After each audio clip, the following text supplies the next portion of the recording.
کہ مکۃ المکرمہ میں ایک شخص تھا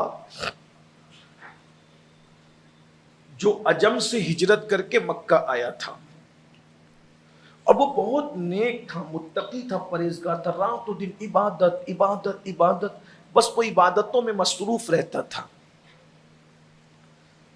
ایک شخص جس کو سفر درپیش تھا، اس نے سوچا کہ میں سفر پہ جا رہا ہوں اور میرے پاس سونا ہے، گولڈ، تو میں یہ سونا گولڈ لے لے کر سفر تو نہیں کر سکتا۔ اور پہلے کا سفر بھی آپ جانتے ہیں، آپ سب کو پتہ ہے کہ اتنی سہولت تو نہیں تھی نا، پہلے تو بہت دور کی بات ہے، مجھے یاد آتا ہے کہ تقریباً 20 سال پہلے، 22 سال پہلے اجمیر شریف عرس سے میں واپس آ رہا تھا، میں اور قاری نور محمد صاحب تھے، تو ہماری ٹکٹ کنفرم نہیں ہوئی ٹرین کی۔ اب جب ٹکٹ کنفرم نہیں ہوئی تو گھر تو آنا تھا، تو انہوں نے کہا کہ کیا کریں گے؟ میں کہا چلو جنرل ڈبے میں بیٹھیں گے۔ یقین جانے میں اللہ کے گھر میں کہہ رہا ہوں، مجھے وہ سفر اب بھی یاد ہے، وہ جہاں سامان رکھتے ہیں نا جنرل چالو ڈبے میں، وہاں ہم دونوں بیٹھے ہیں، اور وہاں جو بیٹھے اجمیر شریف سے تو یقین جانیے کہ اندور آیا تو ہی اترے، استنجا کے لیے بھی نہیں اتر سکتے، اس لیے کہ اتنی بھیڑ تھی، یہاں بیٹھے وہاں بیٹھے وہاں بیٹھے۔ تو میں سوچتا ہوں کہ جب 22 سال 23 سال پہلے سفر کا معاملہ یہ تھا، تو 1000 سال پہلے کیا معاملہ رہا ہوگا؟ آپ بھی تجربہ رکھتے ہیں، حالات اب پہلے 50 سال 70 سال میں جو تبدیلی آتی تھی نا، وہ تبدیلی اب 15-20 سال میں آئی ہے، بہت تیز رفتار زمانہ ہے، بہت جلدی سے تبدیلی آئی، ورنہ حالات ایسے نہیں تھی، اتنی تیز رفتار سواریاں بھی نہیں تھی، اتنی سہولت بھی نہیں تھی۔ اب مرسیڈیز کاریں آ گئی ہے، یہ سب بہت آسانی ہے۔ 1000 سال پہلے سفر کرنا ہے، گولڈ لے کے سفر کرے، سونا لے کے، ممکن نہیں تھا، بولے کسی نہ کسی کو سونپنا پڑے گا۔ تو بولے یہ مکے میں ایک سے ایک اللہ والے ہیں، اہل اللہ ہیں، کس کو دوں؟ تو پورے مکے میں جو سب سے بڑا ان کو اہل اللہ، اللہ والا لگا، انہوں نے اپنا گولڈ سونا اس کو دے دیا، او بھائی ذرا اس کو سنبھالو، میں واپس آؤں گا تو انشاءاللہ لے لوں گا۔ وہ چلا گیا، اور وہ بندہ سفر کر کے جب کئی مہینوں کے بعد لوٹا تو بولے اب ان کو فکر ہوئی کہ میرا گولڈ، میرا سونا مجھے ملے، تو اب وہ سونا لینا چاہتے تھے، جب پتہ کیا تو کہا ان کا تو انتقال ہو گیا۔ بھائی ان کا انتقال ہو گیا، میرا تو گولڈ گیا، اب کیا کروں، اب کیا سبیل ہے؟ تو وہ گئے حضرت مالک بن دینار کے پاس۔ مالک بن دینار بھی بہت بڑے بزرگ ہیں، حضرت مالک الدینار کے پاس گئے تو انہوں نے کہا دیکھو بھائی ایک کام کرو، اگر تم واقعی یہ سمجھتے ہو کہ وہ بہت نیک اور اللہ والا آدمی تھا اور اللہ کا ولی تھا، برگزیدہ بندہ تھا، بڑا متقی اور پرہیزگار تھا، تو میں تم کو ایک وظیفہ بتاتا ہوں، تم یہ کرو، اور یہ کر کے جمعہ کی شب میں، شب جمعہ میں تم مقام ابراہیم کے پاس اور ملتزم کے پاس جو کعبۃ اللہ شریف کا دروازہ ہے، وہاں جا کے کھڑے ہونا آدھی رات کے بعد، اور وہاں آواز لگانا اس کا نام لے کر۔ تو تم کہتے ہو نیک تھا، متقی تھا، پرہیزگار تھا، اگر وہ واقعی متقی تھا تو وہ تمہیں آواز دے گا، اس کی روح تمہیں آواز دے گی، کیونکہ جو نیک لوگ ہوتے ہیں، متقی اور پرہیزگار لوگ ہوتے ہیں، ان کی روحیں جمعہ کی شب میں مکۃ المکرمہ کعبے کے دروازے کے پاس لائی جاتی ہیں۔ سارے نیک لوگ جمعہ کی شب میں کعبے پر آتے ہیں، تو تم یہ وظیفہ پڑھو، وظیفہ پڑھ کے آواز لگاؤ تو وہ تمہیں جواب دے گا۔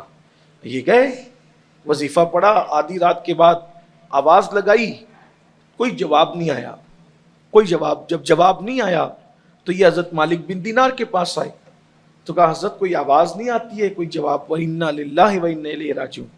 کہا کیا ہوا؟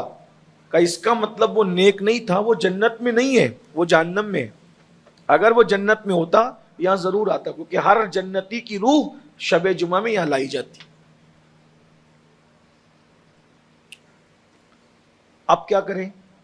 کہا اب تم جاؤ عراق جاؤ، اور عراق میں ایک شہر ہے بابل، بابل بھی اس کو کہتے ہیں، بابل شہر کا نام سنو گا؟ وہاں پر فلاں فلاں جنگل میں ایک کنواں ہے جسے بیر برہوت کہتے ہیں، تو آدھی رات کے بعد جانا، یہ وظیفہ پڑھ کے جانا، وہ وظیفہ ہے،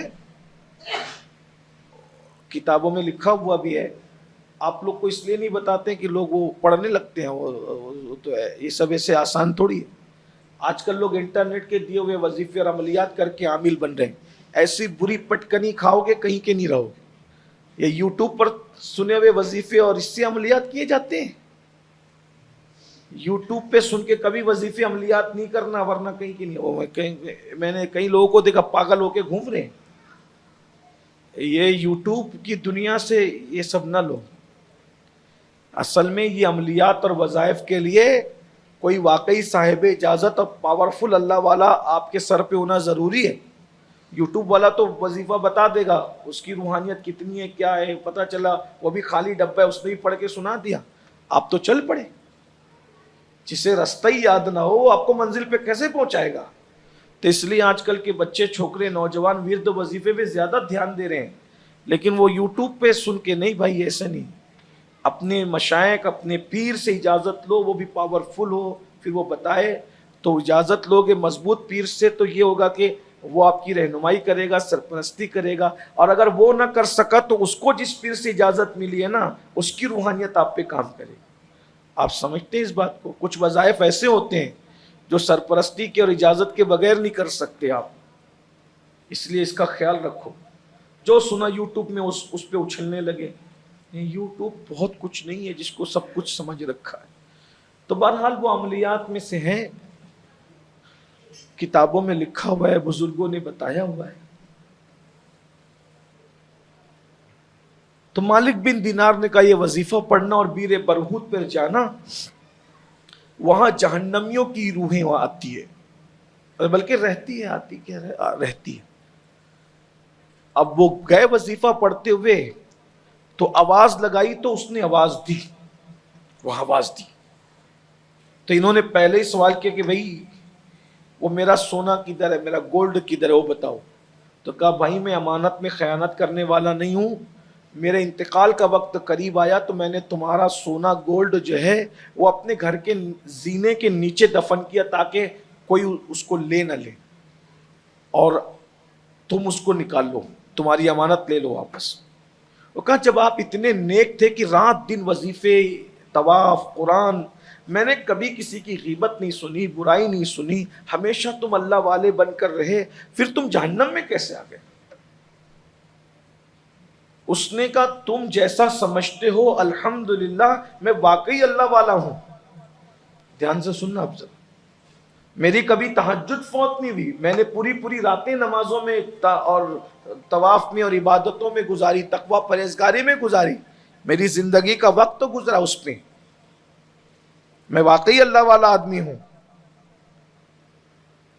میں نے نہ کبھی چوری کی، نہ خیانت کی، نہ کبھی غیبت کی، نہ چغلی کی، میں نے کوئی گناہ نہیں کیا ہے، بس یہ جو جہنم میں آیا ہوں اور میری ساری زندگی کی جو عبادت دھری کے دھری رہ گئی ہے، کسی عبادت کا مجھے جو فائدہ نہیں ملا ہے، صرف ایک وجہ ہے، اگر یہ وجہ ختم ہو جائے انشاءاللہ میں ابھی جنت میں چلا جاؤں۔ وہ کیا وجہ ہے؟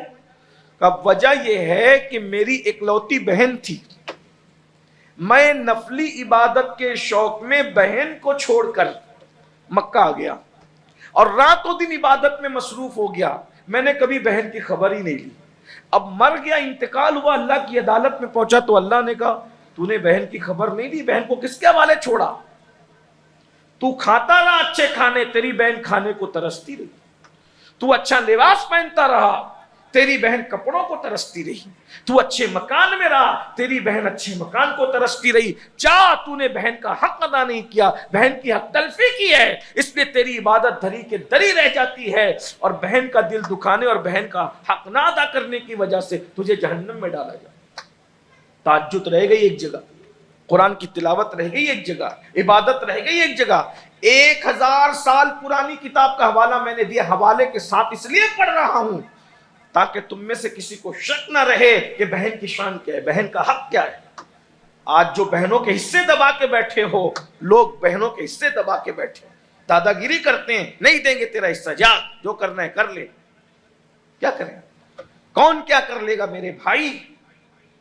ہر سال حج کریں، ہر سال عمرہ کریں، عبرت حاصل کرو. بہن کو گھر سے نکال دیا، جاؤ نہیں آنا ہمارے گھر پہ، تمہارا ہمارا کوئی تعلق نہیں. بتاؤ، جو رشتے تم نے بنا رکھے ہیں ان کے یہاں شادی کے کارڈ پہلے پہنچتے ہیں، جو رشتے اللہ نے بنائے ہیں ان کے یہاں دعوتیں بعد میں پہنچتی یا نہیں بھی پہنچتی. اور غربت تو بہت بری چیز ہو گئی ہے لوگوں کے لیے آج. اگر دور کے رشتے مالدار ہیں تو بتائیں گے وہ فلاں ہمارا رشتہ دار ہے، فلاں ہمارے، اور اگر قریب کے بھائی بہن غریب ہیں کوئی ان کو بھائی بہن کہنے تیار نہیں. وہ رشتے داری بتانے بھی لوگوں کو شرم آتی. مال کے بندے بن گئے، پیسے کے بندے بن گئے، دولت کے بندے بن گئے، اور خدا کے بندے کب بنو گے؟ انسان کو انسان سے پیار کے لیے پیدا کیا گیا ہے. حضرت مالک بن دینار رضی اللہ تبارک و تعالی نے جس شخص کو بھیجا تھا وہاں، تو جب اس نے سنا کہ بہن کے حق تلفی کی وجہ سے تم جہنم میں آ گئے، اتنے بڑے ولی اور اتنے بڑے نیک اور پرہیزگار ہونے کی وجہ سے، کہا بھائی مجھ پہ احسان کر، اگر کر سکتا ہے تو میرا ایک کام کر، میری بہن کو جا کے کہنا مجھے معاف کر دے. اگر بہن معاف کرے گی میرا کام ہو جائے. دیکھ رہے ہیں، طواف کام نہ آیا، ہر سال حج کرنا کام نہ آیا، عمرے پہ عمرہ کام نہ آیا. بہن کے دکھ نے اتنے بڑے اللہ والے کو جنت سے روک دیا. ہمیں تو صحیح کلمے کا ترجمہ بھی نہیں پتا، کہاں رہو گے؟